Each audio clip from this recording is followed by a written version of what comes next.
Hello नमस्कार. All exam कट्टा या ऑनलाईन प्लॅटफॉर्मवर भविष्यातील सर्व प्राध्यापकांचं सहर्ष स्वागत.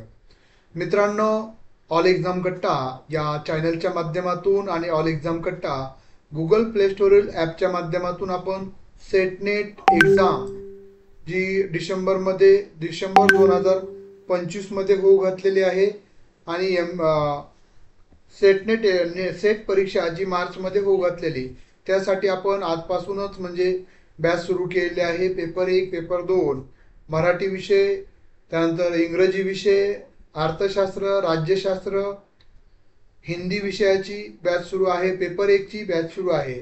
जर तुम्ही पेपर 1, पेपर 2 दोन्ही पेपर घेणार असाल एकत्रित पद्धतीनं तर 1 वर्षासाठी त्याची फीस असणार आहे फक्त 3,000 रुपये दोनही विषयाचे, ज्यामध्ये तुम्हाला सर्व घटकांच्या नोट्स, सर्व घटकांचे रेकॉर्डेड लाईव्ह लेक्चर्स, सर्व घटकावर आधारित 10 टेस्ट सिरीज विश्लेषणासह मागील प्रश्नपत्रिकेचं विश्लेषण, प्रत्येक रविवारी साप्ताहिक चर्चासत्र, डाऊट सेशन, अशा पद्धतीनं हे तुम्हाला 1 वर्षासाठी मिळणार आहे. आणि ज्या विद्यार्थ्यांना स्वतंत्र पद्धतीनं विषय वाईज जॉईन करायचं असेल तर पेपर 1 साठी फीस आहे ती 1,500 रुपये, 1 वर्षाची व्हॅलिडिटी आहे. आणि जर तुम्हाला पेपर 2 साठी जॉईन करायचे असेल फक्त तर त्याची 2,500 रुपये फीस आहे. तर ज्या विद्यार्थ्यांना क्लास जॉईन करायचंय विषय वाईज किंवा स्वतंत्र एकत्रित दोनही विषयाचं एकत्रित, तुम्ही ऑल एक्झाम कट्टा ॲप डाउनलोड करू शकता. काही अडचण आली तर तुम्ही हा 96 89 04 77 38 या क्रमांकाला मेसेज करू शकता, फोन करू शकता. चला तर मग आपण सुरुवात करूयात. आपला पहिला घटक मराठी विषय, पेपर क्रमांक 2 सेटनेट मराठी विषयाचा जो पहिला घटक आहे, युनिट 1 भाषा, भाषा आविष्काराची रूपे आणि भाषा विज्ञान. सुरुवातीला आपण त्याचा अभ्यासक्रम काय आहे ते बघूयात. यापूर्वीच आपण 15 जून 2025 ला जी सेट परीक्षा झाली होती त्याचं तुम्हाला माहीत असेल त्याचं देखील मागील प्रश्न म्हणजे त्यावेळेसच्या प्रश्नपत्रिकेचं विश्लेषण आपण केलेलं आहे, ज्यामध्ये घटक वाईज विश्लेषण आहे. म्हणजे प्रत्येक घटक आणि त्याचं विश्लेषण त्यामध्ये दिलेलं आहे, ते तुम्ही पाहू शकता. तर आज आपण याच्यामध्ये पाहणार आहोत. तर पहिला घटक बघा, पहिल्या घटकाचं नाव आहे भाषा, भाषा आविष्काराची रूपे आणि भाषा आविष्कार. आपल्या सर्वांना माहित आहे पहिल्या घटकावर तुम्हाला किती प्रश्न विचारले जाणार आहेत? 10 प्रश्न. प्रत्येक घटकावर 10 प्रश्न विचारले जातात. प्रत्येक प्रश्न हा 2 गुणांसाठी असतो, म्हणजे तुम्हाला एक घटक 20 मार्क मिळवून देणार आहे. त्यामुळं प्रत्येक घटक वाईज तयारी करायची आपल्याला. जसं आपण ताटामध्ये अनेक पदार्थ वाढून घेत असतो पण एकदाच आपल्या तोंडामध्ये आपण टाकत नाही, त्याच पद्धतीनं एक एक पदार्थ खातो, तसंच आपला घटक वाईज अभ्यासायचा आहे, तयारी करायची आहे. तर याच्यामध्ये आधी सुरुवातीला आपण पहिला घटक त्याचा अभ्यासक्रम काय बघूया. त्याच्यामध्ये पहिला उपमुद्दा आहे भाषा, भाषा आविष्काराची रूपे. त्याच्या अंतर्गत उपमुद्दे आहेत भाषेची संकल्पना, त्याची ओळख, ते आपण नंतर सविस्तर बघणार आहोत. फक्त मुख्य टायटल बघूयात. पहिला घटक त्यातला पहिला उपमुद्दा भाषा आणि भाषा आविष्कार. दुसरा उपमुद्दा आहे व्याकरणशास्त्रीय घटक, ज्यामध्ये शब्दाचे प्रकार, शब्दाच्या जाती, विभक्ती, प्रयोग, क्रियापद, विचार आणि समास, अलंकार, वृत्त.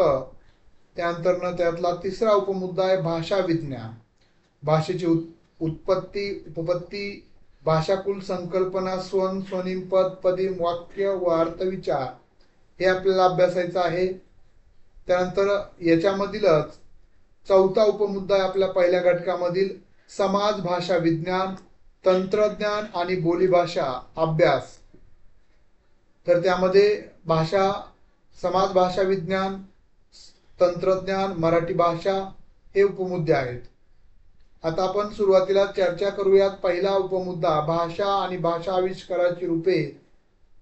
त्याच्यामधील पहिला उपमुद्दा भाषेची संकल्पना आणि ओळख.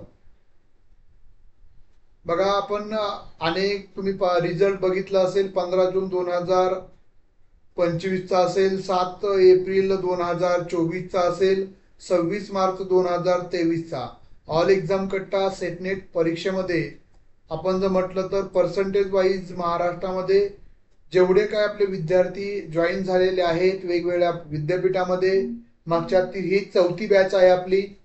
म्हणजे सांगायचं तात्पर्य की मी सांगण्यापेक्षा तुम्ही जर ऑल एक्झाम कट्टेचे रिझल्ट बघितले, विद्यार्थ्याच्या प्रतिक्रिया बघितल्या आणि तुम्हाला जर लेक्चर आवडलं तर निश्चित तुम्ही जॉईन करू शकता. कारण बघ आपण डॉक्टरकडे वेगवेगळ्या डॉक्टरकडे जात असतो, प्रत्येकच डॉक्टरचा आपल्याला गुण येत नाहीये. म्हणजे एखादा डॉक्टर MD असेल, MS असेल, पण आपला साधा BHMS चा पण गुण येत असतो. म्हणजे आपल्याला फरक पडतो आपल्या याच्यामध्ये. म्हणजे आपला अनेक डॉक्टर वेगवेगळे मोठमोठ्या डिग्री मिळवल्या म्हणजेच ते त्याचा आपल्याला फरक पडेल असं नाहीये. त्यामुळं आपल्याला कोणता डॉक्टर लागू होतोय, आपल्याला कोणती टॅबलेट लागू होती हे आपल्यालाच माहीत असते. त्यामुळं अध्यापन देखील आपल्याला कुणाचं समजतंय. जर माझं अध्यापन समजत नसेल, तुम्हाला अभ्यासामध्ये दिशा मिळत नसेल, तर तुम्ही क्लास जॉईन न केलेला चांगला, असं माझं वैयक्तिक मत आहे. त्यामुळे तुम्हाला समजणं महत्वाचं आहे.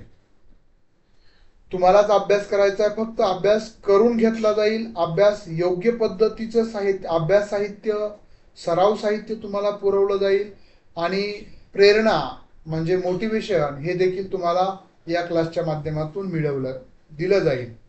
तर बघा आपण पहिला मुद्दा आहे भाषेची संकल्पना आणि ओळख, त्यामध्ये भाषेची व्याख्या. बघा भाषा कशाला म्हणायचं, तुम्ही बोलताय मी बोलतोय म्हणजे भाषा का, भाषेमध्ये कोणते गुण असतात, भाषा का म्हटली जाते, भाषा ईश्वरी आहे का, भाषा मानवानंच तयार केलेली आहे का, तर हो निश्चितच मानवानं स्वतःच्या स्वार्थासाठी ती भाषा तयार केली, म्हणजे स्वतः संवाद साधण्यासाठी.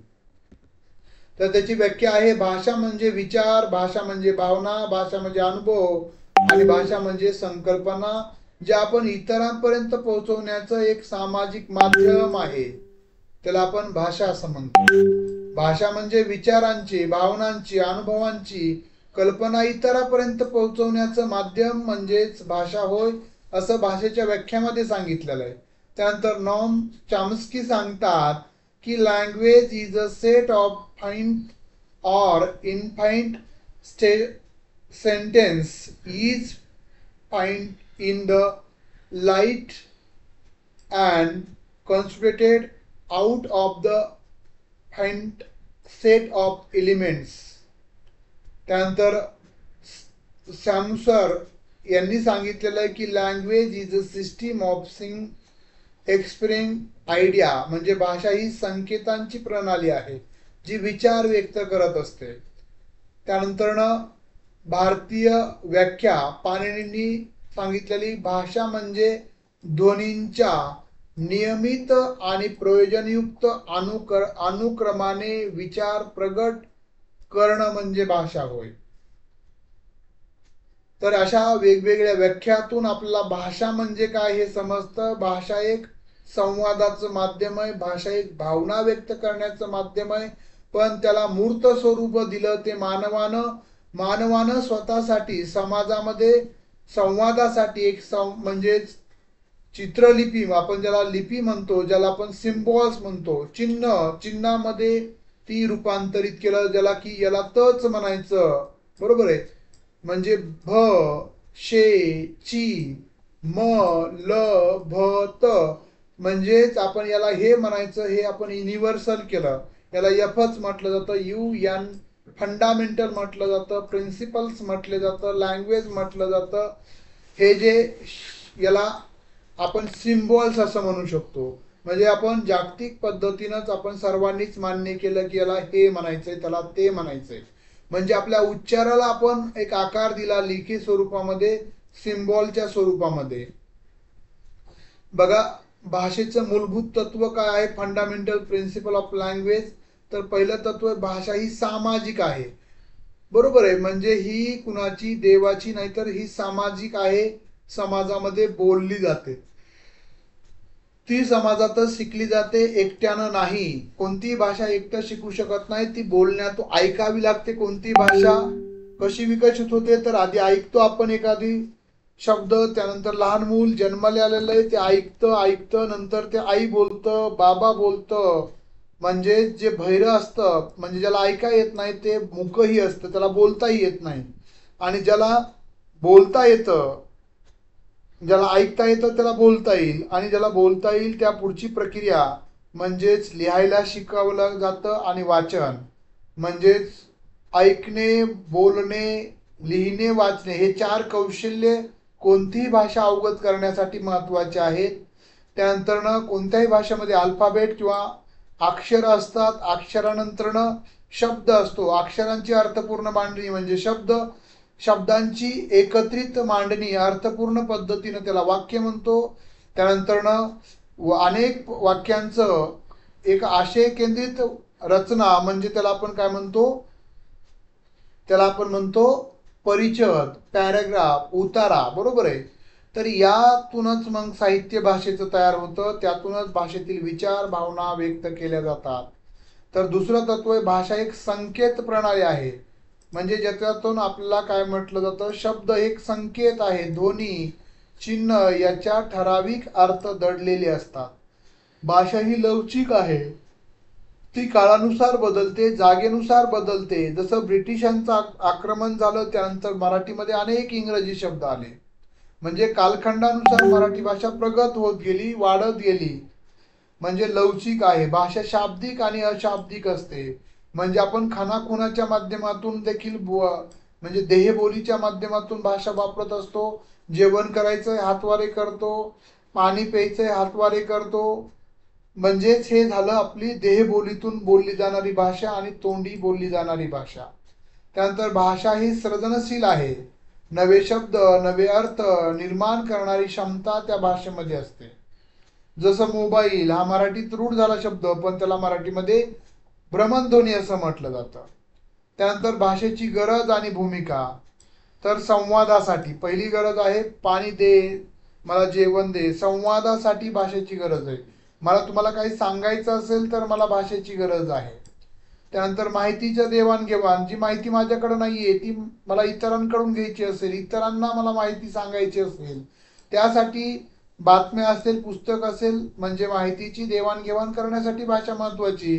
त्यानंतर भावना व्यक्त, माझं दुःख आहे, मला रडायचंय, मला आनंद आहे, मला व्यक्त व्हायचंय, म्हणजे भाषा ही भावना व्यक्त करण्याचं साधन आहे.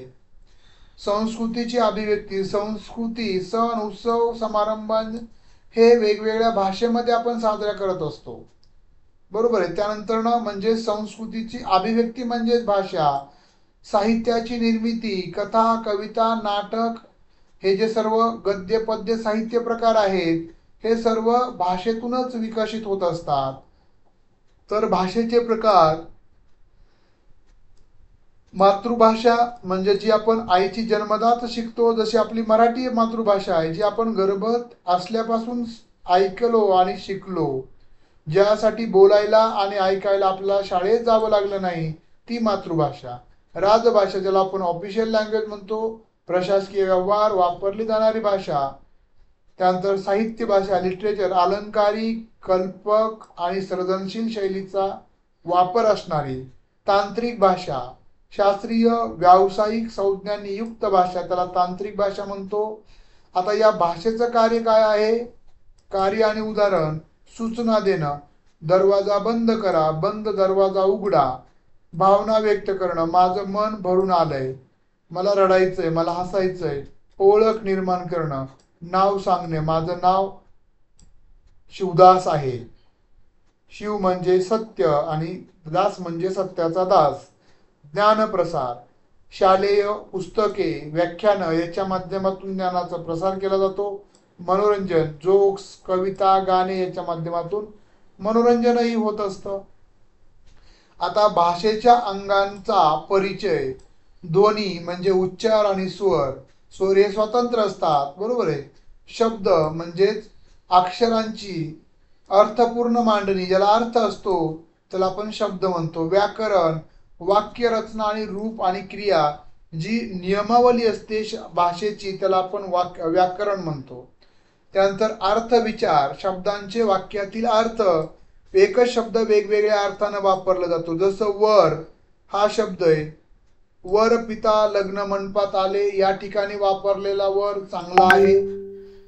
झाडावर किंवा झाडाच्या फांदीवर पक्षी बसले. फांदीवर ठिकाण सांगितलंय. वर हा शब्द ठिकाण दर्शवण्यासाठी आहे. तर रामराव कालच वर गेले, मृत्यू पावले. म्हणजेच हा वर शब्द प्रत्येक वाक्यामध्ये वेगवेगळ्या अर्थानं वापरलेला आहे. अर्थविचार, प्रयोग विचार, परिस्थितीजन्य अर्थ निघत असतो.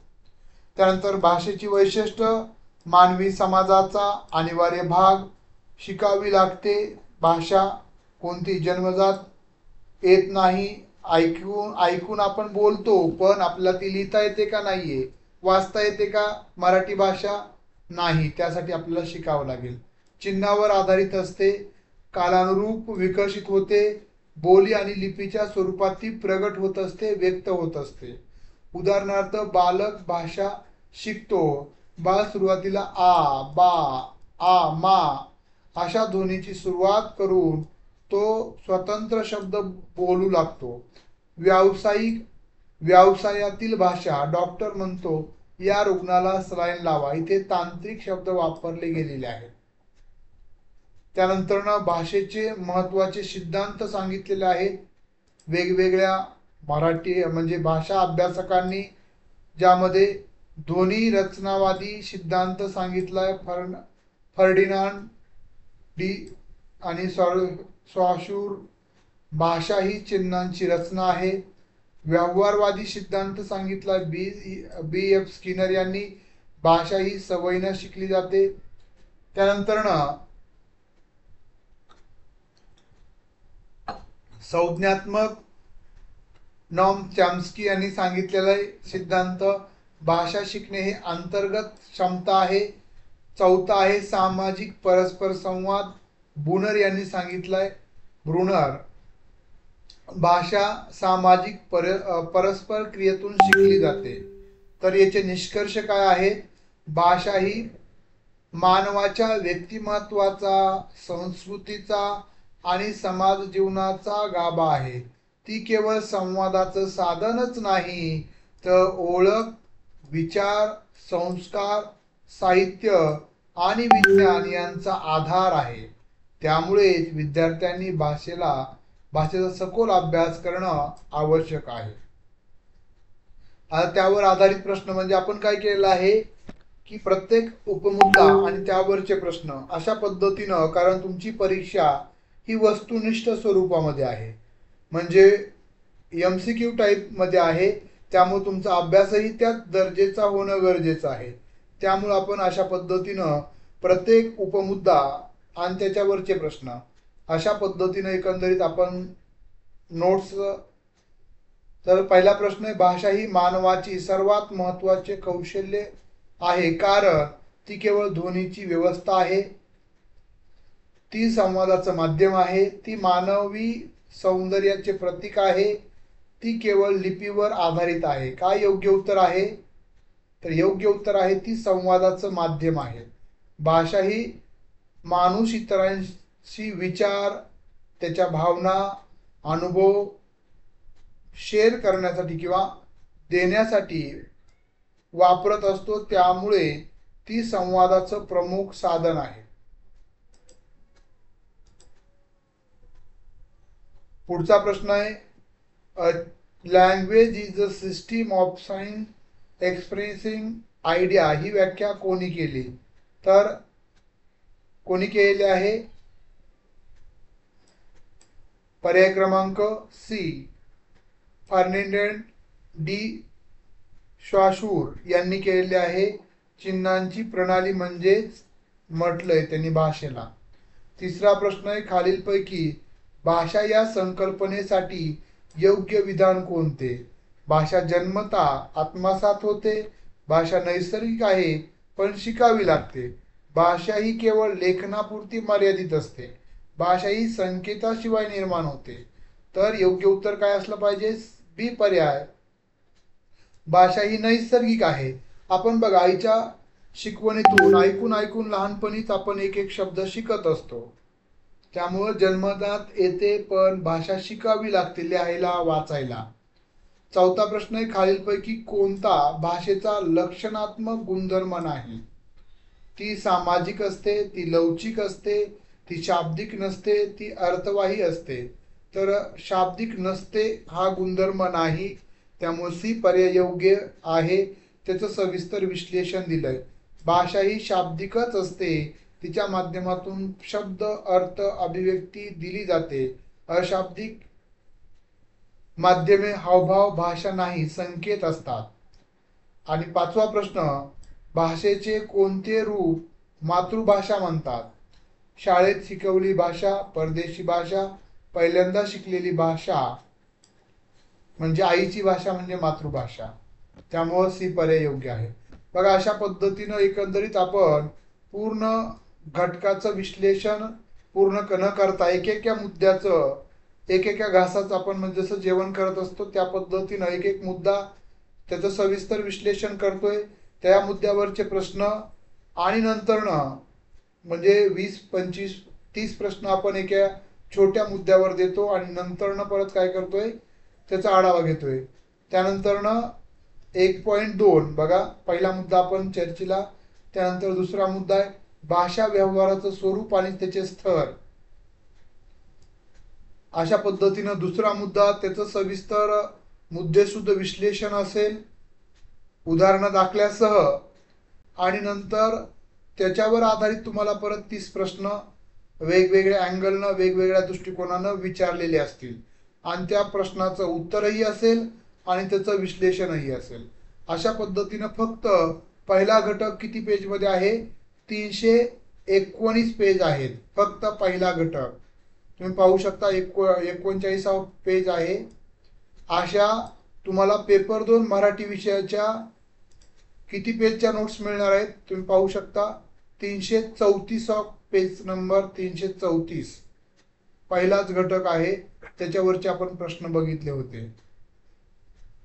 म्हणजे एकंदरीत अशा पद्धतीनं 3000 पेजच्या तुम्हाला नोट्स पेपर 2च्या मिळणार आहेत, ज्या विश्लेषणात्मक आणि त्यावर वस्तुनिष्ठ स्वरूपाच्या आहेत. त्याचबरोबर टेस्ट सिरीज ज्या सविस्तर विश्लेषण असेल, म्हणजे टेस्ट दिली ना आपलं काम संपलं असं नाही, तर त्या टेस्टचं विश्लेषणही सविस्तर असणार आहे. अशा पद्धतीचं आपलं सर्व पेपर 1 पेपर 2चा कोर्स तुम्हाला उपलब्ध आहे. आपण हे जे सर्व करतोय छंद म्हणून आणि जेणेकरून उच्च विचारांचे एक व्यासपीठ म्हणून आपण हे सर्व करतोय. याच्या मागचा उद्देश आपला तोच आहे की महाराष्ट्रामध्ये आपलं टार्गेट होतं की प्रत्येक विद्यापीठामध्ये ऑल एक्झाम कट्टाचा आपला मुलगा असेल आणि ते बऱ्यापैकी पूर्ण झालंय. त्या अनुषंगातून आपण आतापर्यंत सेट नेट परीक्षेसाठी आपण क्लासेस चालू केले होते. चालेल बघा, अशा पद्धतीने सर्व मुद्द्यांचं तुम्हाला सविस्तर विश्लेषण नोट्समध्ये क्लासमध्ये मिळणार आहे. चालेल, आज आपण इथंच थांबूयात. हा व्हिडिओ आवडला असेल तर निश्चितच आपल्या मित्रमैत्रिणीला शेअर करायला विसरू नका. धन्यवाद. आणि परीक्षेसाठी आणि येणाऱ्या परीक्षेतील यशासाठी अभ्यासासाठी खूप खूप शुभेच्छा.